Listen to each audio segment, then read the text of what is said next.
Les emplois de l'ablatif. L'ablatif est un cas assez emblématique du latin aux usages multiples. Aujourd'hui, nous nous proposons d'en connaître les principaux emplois. Toutefois, vous l'aurez compris, la liste n'est pas exhaustive et ne le sera sûrement jamais, surtout en latin, une langue qui regorge de tournures variées, surtout selon les auteurs. Commençons par le premier emploi de l'ablatif, qui est bien sûr le complément circonstanciel. C'est la première chose que vous avez apprise, on utilise l'ablatif pour exprimer un complément circonstanciel. Celui-ci peut être, tout d'abord, de cause. Par exemple, fame interiit, il meurt de faim. Fame est à l'ablatif. Sous-entendu, il meurt à cause de la faim. Tout simplement, on met le nom à l'ablatif, donc ici sans préposition. On peut également avoir un complément circonstanciel de manière. Exemple, laboro magno studio. Je travaille, magno studio, avec un grand sérieux. Magno studio, complément à l'ablatif. Donc ce complément indique la manière de travailler. Ce complément peut être construit soit avec cum, donc une préposition suivie de l'ablatif, ou non, selon si le nom est suivi d'un adjectif. Ici, je n'ai pas la préposition cum, puisque j'ai magno studio, magno qui est un adjectif se rapportant à studio, le sérieux. On peut également avoir un complément circonstanciel de moyen, qui indique donc l'instrument par lequel l'action est réalisée. Par exemple, milites pugnant gladiis, les militaires combattent avec des glaives. Donc gladiis, avec des glaives, sera complément circonstanciel de moyen exprimé à l'ablatif, puisque gladiis est le moyen de combattre. Ce complément circonstanciel de moyen se construit sans préposition. Nous avons ensuite le complément circonstanciel d'accompagnement, qui lui se construit avec la préposition cum, suivie de l'ablatif. Par exemple, en boulot, je me promène, cum patre avec mon père. Patre à l'ablatif. On pourra terminer par le complément circonstanciel de matière. Par exemple, lares ex argento, des lares en argent. Argento est ici à l'ablatif, car le complément circonstanciel indiquant la matière va ici se construire avec la préposition ex plus ablatif. Cette préposition ex est suivie d'un nom, ici argentum argenti neutre signifiant l'argent. J'ai donc ex plus un nom à l'ablatif. On peut également exprimer ce complément circonstanciel de matière autrement qu'à l'ablatif en utilisant un adjectif. Par exemple, lares argentei. C'est un adjectif, argentei, qui se rapporte au lard et qui va ici s'accorder avec le nom, c'est-à-dire au nominatif pluriel.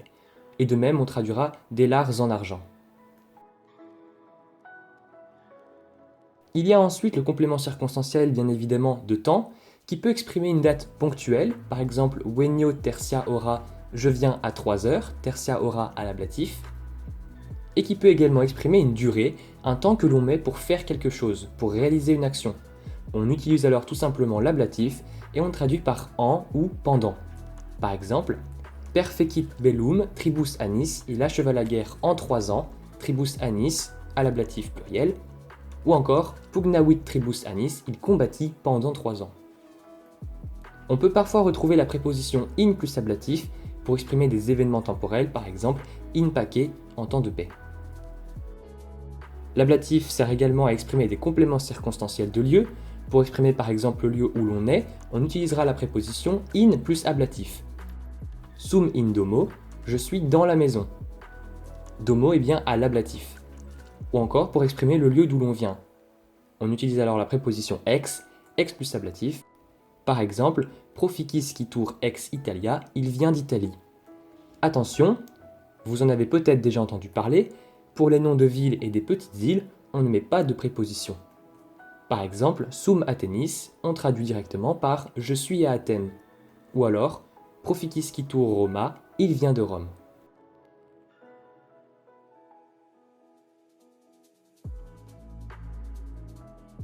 L'ablatif peut également servir à former des compléments d'agent. Pour rappel, un complément d'agent est un complément qui suit une tournure passive. Par exemple, il est épaté par mes figures acrobatiques. Pour un être animé, on utilisera la préposition a ou ab, selon s'il y a une voyelle ou une consonne derrière le mot, plus ablatif. Par exemple, le chien est tué par Marcus. Canis, le chien, et necatur, formule passive, a Marco, Marco à l'ablatif singulier. Et pour un être inanimé, on met directement l'ablatif sans préposition. Par exemple, le papier est taché par la peinture n'est pas un être animé, charta, le papier, maculatur est taché, infectionné par la peinture à l'ablatif.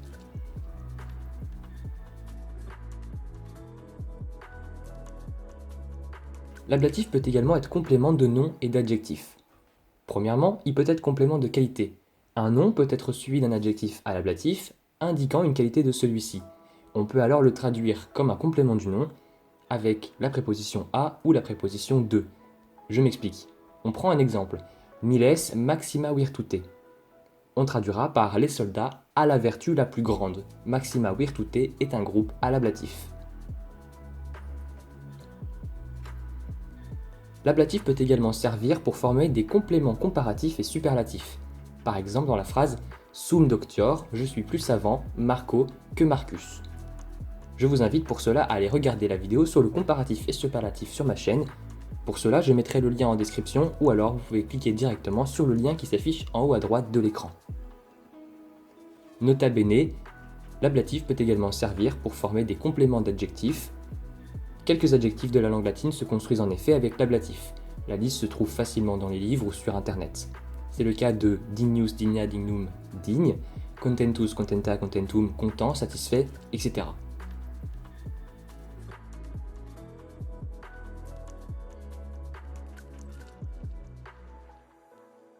L'ablatif sert également à construire des compléments de verbes. Certains verbes intransitifs en latin admettent en effet des compléments à l'ablatif. De même que nous avons dit que certains adjectifs se construisaient avec l'ablatif, on peut dresser une liste de ces verbes, comme on peut dresser une liste de ces adjectifs qui se construisent spécialement avec l'ablatif. On peut retenir en particulier le verbe uti, user de, qui est un verbe déponent, c'est pourquoi son infinitif est en i, fruit, jouir de, également déponent, carere, être privé de, whisky, se nourrir de, etc. Par exemple, divitis fruimur, nous jouissons, fruimur, de nos richesses, divitis, à l'ablatif pluriel.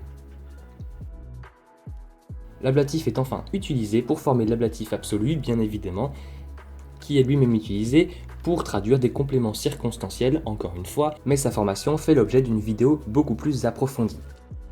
Je vous invite donc à aller la voir si vous voulez connaître le fonctionnement et la formation d'un ablatif absolu. Je mettrai encore une fois le lien dans la description ou encore vous pouvez cliquer sur le lien qui s'affiche en haut à droite de l'écran pour aller regarder la vidéo sur l'ablatif absolu en latin. Si la vidéo vous a plu et que vous en savez à présent un peu plus sur les ablatifs, je vous invite à vous abonner et bien sûr à poser des questions dans les commentaires ou encore des suggestions, des remarques, etc.